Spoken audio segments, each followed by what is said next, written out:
Sorry, I can't fit my face in as well as the Hoover. Mega quick vacuum maintenance guide. Low suction will nearly always be the filter. Put it in a bag, bash it on the wall, put it back in. If you can, hoover it with another Hoover, but if not, you can also rinse it under the tap. Make sure it's always dry before you use it.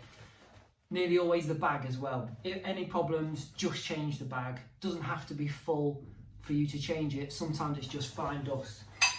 Check your pole if you're still having problems. Take it apart, make sure you can see daylight through it. Then same with your hose. If you've still got a problem, take a mop handle, push it through. Then check your floor tool. Make sure there's nothing in the mouth of that and you can see daylight through it.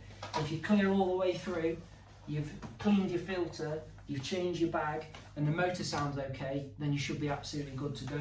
Just make sure you always check your cable for nicks or breaks. Tell the office immediately if you find any and put a label on it and don't use it.